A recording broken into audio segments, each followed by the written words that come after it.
नमस्कार किसान भाइयों, स्वागत है आपका आपके अपने सबसे भरोसेमंद चैनल टेक्निकल एग्रीकल्चर में।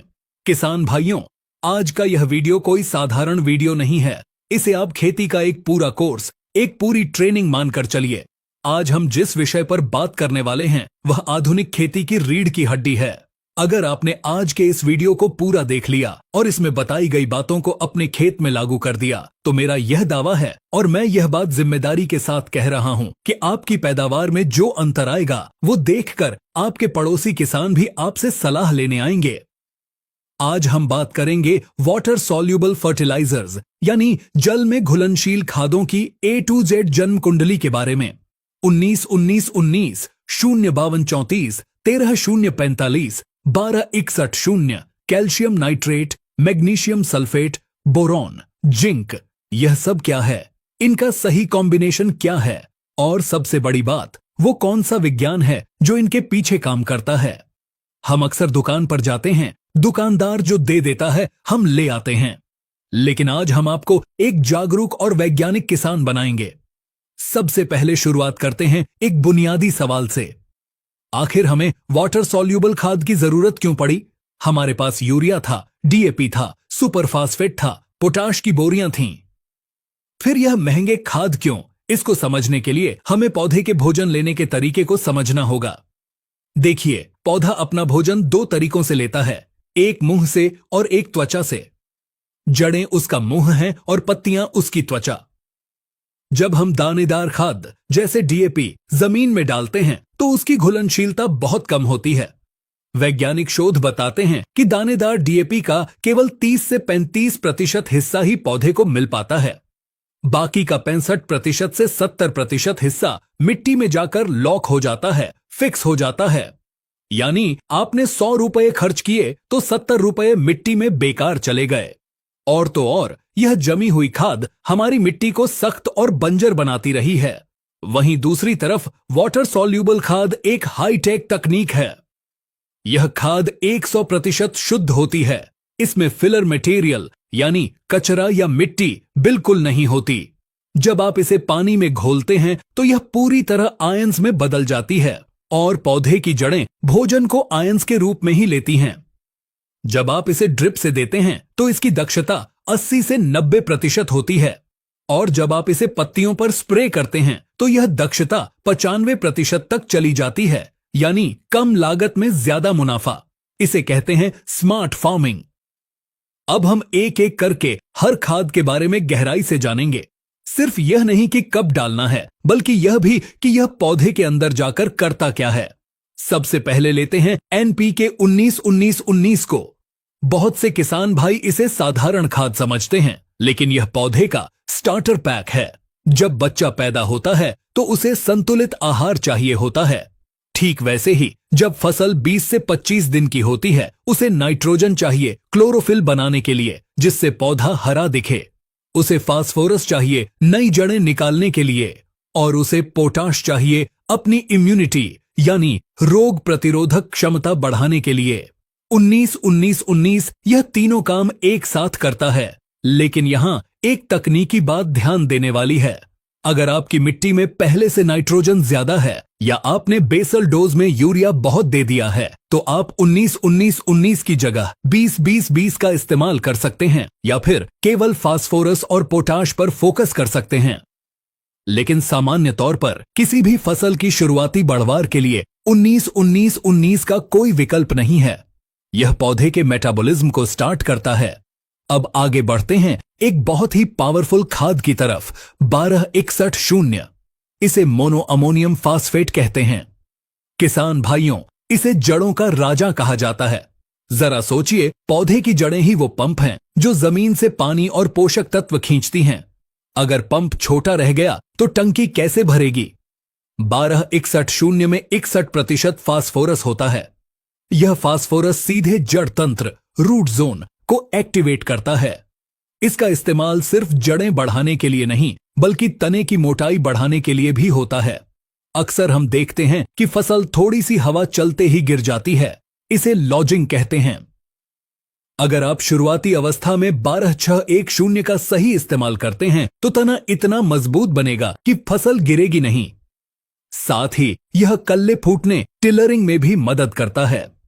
गेहूं और धान के किसानों के लिए तो यह वरदान है। अब हम फसल की उस अवस्था में पहुंचते हैं जो सबसे नाजुक होती है। वो है फूल आने की अवस्था यानी फ्लावरिंग स्टेज। यहां अक्सर किसान गलती करते हैं, वो यूरिया या नाइट्रोजन देते रहते हैं। नतीजा, पौधा अपनी लंबाई बढ़ाता रहता है, मस्त होकर बढ़ता है, लेकिन फूल कम आते हैं या आकर झड़ जाते हैं। यहां एंट्री होती है NPK 05234 की। इसे मोनोपोटेशियम फास्फेट MKP कहते हैं। देखिए, इसके विज्ञान को समझिए। इसमें नाइट्रोजन 0 है, यानी यह पौधे को सिग्नल देता है कि भाई अब बढ़ना बंद करो और फूल फल देने पर ध्यान दो। यह पौधे की वेजिटेटिव ग्रोथ को रोककर रिप्रोडक्टिव ग्रोथ को शुरू करता है। इसमें मौजूद 52% फास्फोरस फूलों के डंठल को मजबूत करता है, जिससे फूल झड़ते नहीं, और 34% पोटाश फूलों को फल में बदलने की प्रक्रिया पॉलिनेशन को तेज करता है। अगर आपकी फसल में फूल झड़ने की समस्या है या फूल कम आ रहे हैं तो 0-50-2-34 के साथ अगर आप चिलिटेड बोरॉन मिला दें तो यह सोने पर सुहागा हो जाता है। बोरॉन पराग नली पोलन ट्यूब्स का निर्माण करता है, तो याद रखें, फूल आते समय 0-50-2-34 और बोरॉन का कॉम्बिनेशन आपकी पैदावार को 20% तक बढ़ा सकता है। फसल अब और आगे बढ़ती है। फूल से फल बन गया। अब हमें क्या चाहिए? हमें चाहिए बड़ा, चमकदार, वजनदार और स्वादिष्ट फल। यहां काम आता है NPK 13045, जिसे पोटेशियम नाइट्रेट कहते हैं। बहुत से किसान पूछते हैं कि 13045 ही क्यों, 0050 क्यों नहीं? यहां एक बहुत बारीक विज्ञान है। 13045 में जो 13% नाइट्रोजन है वह नाइट्रेट फॉर्म में है। नाइट्रेट नाइट्रोजन बहुत तेजी से पौधे में चलता है। यह एक कैरियर यानी वाहन का काम करता है। यह पोटाश को अपनी पीठ पर बैठाकर पौधे के हर हिस्से, हर फल, हर दाने तक तेजी से पहुंचाता है। अगर आप इस समय नाइट्रोजन बिल्कुल बंद कर देंगे तो फलों का साइज बढ़ने में दिक्कत आ सकती है। इसलिए फल के विकास की अवस्था में 13045 सबसे बेस्ट है। यह सूखे के प्रति भी लड़ने की ताकत देता है। अगर पानी की थोड़ी कमी भी हो जाए तो 13045 डाला हुआ पौधा जल्दी मुरझाता नहीं है। और अंत में आता है हमारा finisher NPK 0050 sulphate of potash. यह तब डाला जाता है जब फल पकने वाला हो या दाना सख्त हो रहा हो। इसमें सल्फर और पोटाश का मेल है। पोटाश शर्करा शुगर को पत्तियों से फलों तक शिफ्ट करता है, जिससे फल मीठा होता है और उसका वजन बढ़ता है। वहीं सल्फर फल में विशेष रंग, खुशबू और तेल की मात्रा बढ़ाता है। अगर आप आलू, प्याज या लहसुन की खेती करते हैं तो 0050 आपके लिए अनिवार्य है, क्योंकि यह कंद के साइज और शाइनिंग को बढ़ाता है। लेकिन दोस्तों, बात सिर्फ NPK तक सीमित नहीं है। एक और खाद है जो अक्सर छूट जाती है, लेकिन वो किसी चमत्कार से कम नहीं है। वो है कैल्शियम नाइट्रेट। हम अक्सर देखते हैं कि टमाटर के नीचे काला धब्बा पड़ गया, जिसे ब्लॉसम एंड रॉट कहते हैं, या मिर्च टेढ़ी मेढ़ी हो रही है, या सेब और अनार फट रहे हैं। यह सब बीमारी नहीं है, यह कैल्शियम की कमी है। कैल्शियम पौधे की कोशिकाओं यानी सेल्स को आपस में जोड़कर रखता है। जैसे ईंटों को जोड़ने के लिए सीमेंट चाहिए, वैसे ही कोशिकाओं को जोड़ने के लिए कैल्शियम चाहिए। लेकिन कैल्शियम नाइट्रेट को इस्तेमाल करने का एक विशेष नियम है। इसे आवारा तत्व भी कहा जाता है, क्योंकि यह किसी के साथ नहीं पटता। अगर आपने कैल्शियम नाइट्रेट को किसी भी सल्फेट जैसे मैग्नीशियम सल्फेट या फास्फोरस जैसे 1261 के साथ मिला दिया तो बाल्टी में ही रिएक्शन हो जाएगा और एक सफेद पत्थर जैसा पदार्थ बन जाएगा। यह न तो पानी में घुलेगा और न पौधे को मिलेगा। उल्टा आपके ड्रिप के पाइप चौक हो जाएंगे। इसलिए कसम खा लीजिए, कैल्शियम नाइट्रेट को वो हमेशा अकेले देना है, और इसका इस्तेमाल फल बनने की अवस्था में हर 10 से 15 दिन में एक बार जरूर करना है। अब बात करते हैं माइक्रो न्यूट्रिएंट्स की। Zinc, iron, copper, manganese, boron, molybdenum, यह वो तत्व हैं जो चाहिए तो बहुत कम मात्रा में, लेकिन अगर न मिले तो पूरी फसल बर्बाद हो सकती है। इसे आप खाने में नमक की तरह समझिए। कम हो तो स्वाद नहीं, ज्यादा हो तो खाना खराब। वाटर सॉल्यूबल फॉर्म में ये चिलेटेड रूप में आते हैं, जैसे जिंक EDTA 12%। चिलेटेड का मतलब है कि जिंक के कणों पर एक सुरक्षा कवच चढ़ा हुआ है। यह कवच उसे मिट्टी में फिक्स होने से बचाता है और सीधे पौधे के अंदर पहुंचाता है। अगर आप सस्ता जिंक सल्फेट स्प्रे करेंगे तो हो सकता है पत्तियां जल जाएं, स्कॉर्चिंग, लेकिन चिलेटेड जिंक पूरी तरह सुरक्षित है। महीने में कम से कम एक बार चिलेटेड मिक्स माइक्रोन्यूट्रिएंट का स्प्रे या ड्रिप से प्रयोग अवश्य करें। यह छिपी हुई भूख, हिडन हंगर को मिटाता है। अब आते हैं सबसे महत्वपूर्ण हिस्से पर, खाद देने का सही तरीका और मात्रा। बहुत से किसान भाई अंदाज से मुट्ठी भरकर खाद डालते हैं। यह गलत है। अगर आप स्प्रे कर रहे हैं तो पानी की मात्रा और पीएच का ध्यान रखें। स्प्रे के लिए पानी का पीएच 6 से 7 के बीच होना चाहिए। अगर आपके बोरवेल का पानी खारा है, पीएच 8 या उससे ऊपर, तो बाजार से पीएच बफर या एसिड फायर लेकर आएं, या देसी जुगाड़ में थोड़ा नींबू का सत, टेट्रिक एसिड मिलाकर पीएच कम करें। उसके बाद खाद घोलें। यकीन मानिए, रिजल्ट 2 गुना हो जाएगा। स्प्रे की मात्रा आमतौर पर 3 से 5 ग्राम प्रति लीटर पानी, यानी 15 लीटर की टंकी में 50 से 75 ग्राम। लेकिन अगर आप छोटी फसल नर्सरी पर स्प्रे कर रहे हैं तो मात्रा 1 से 2 ग्राम ही रखें।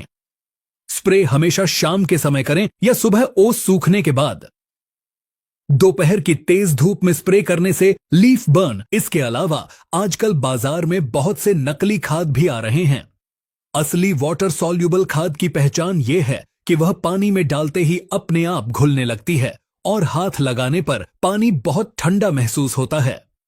अगर खाद घुलने में समय ले रही है या नीचे रेत जैसा कुछ बच रहा है तो समझ लीजिए क्वालिटी में गड़बड़ है। एक और समस्या जो अक्सर आती है, लीफ बर्न या पत्तियों का किनारों से जलना। यह तब होता है जब हम बहुत ज्यादा खाद डाल देते हैं या मिट्टी में नमी कम होती है। इसे सॉल्ट इंजरी कहते हैं। वाटर सॉल्यूबल खाद भी एक तरह का नमक, सॉल्ट 10 ही है। अगर यह जड़ों के पास बहुत ज्यादा जमा हो गया तो यह उल्टा पौधे से ही पानी खींचने लगता है। इसलिए हमेशा याद रखें, खेत में पर्याप्त नमी, ओट होने पर ही खाद चलाएं। सूखी जमीन में कभी भी तेज खाद न दें। अब बात करते हैं लागत की। बहुत से किसान भाई कहते हैं कि साहब, यह खाद बहुत महंगी है, 100 से 150 रुपए किलो आती है, हम तो यूरिया से काम चला लेंगे। यह एक बहुत बड़ा भ्रम है। आइए गणित लगाते हैं।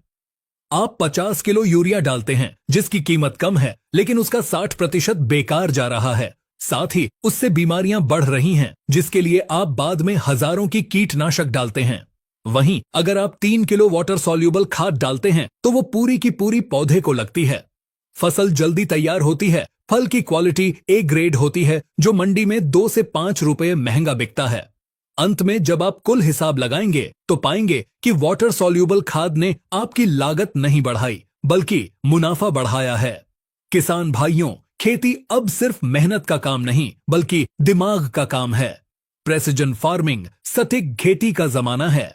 आप अपनी फसल को अपने बच्चे की तरह पालते हैं तो उसे भोजन भी वैसा ही दीजिए जो उसे पचे और शरीर को लगे। मैं उम्मीद करता हूं कि इस विस्तृत चर्चा ने आपके मन से खाद को लेकर सारे डाउट क्लियर कर दिए होंगे। चाहे आप सब्जी की खेती करते हो, बागवानी करते हो या अनाज उगाते हो, यह नियम सब पर लागू होते हैं। अगर आपको लगता है कि इस वीडियो में कुछ छूट गया है या आप किसी खास फसल का पूरा चार्ट बनवाना चाहते हैं, जैसे टमाटर का 120 दिन का शेड्यूल या मिर्च का शेड्यूल, तो आप संकोच न करें, नीचे कमेंट बॉक्स में लिखें। हम आपके हर कमेंट को पढ़ते हैं और उसी के आधार पर अगला वीडियो तैयार करते हैं। जाते जाते एक अपील, यह जानकारी बहुत कीमती है। इसे सिर्फ अपने तक न रखें, इसे अपने गांव के व्हाट्सएप ग्रुप में अपने दोस्तों के साथ शेयर करें। जब हमारा किसान जागरूक होगा तभी देश आगे बढ़ेगा। इसी प्रकार की खेती से जुड़ी महत्वपूर्ण जानकारी हम फेसबुक और इंस्टाग्राम पर भी पोस्ट के माध्यम से देते रहते हैं, तो आप हमें वहां भी फॉलो कर लीजिए। टेक्निकल एग्रीकल्चर परिवार से जुड़ने के लिए आपका दिल से धन्यवाद। चैनल को सब्सक्राइब करके घंटी वाला बटन जरूर दबाएं ताकि हमारी अगली वीडियो सीधे आप तक पहुंचे। खेतों में हरियाली हो और जेब में खुशहाली हो, इसी कामना के साथ मैं आपसे विदा लेता हूं। जय हिंद, जय भारत, जय किसान।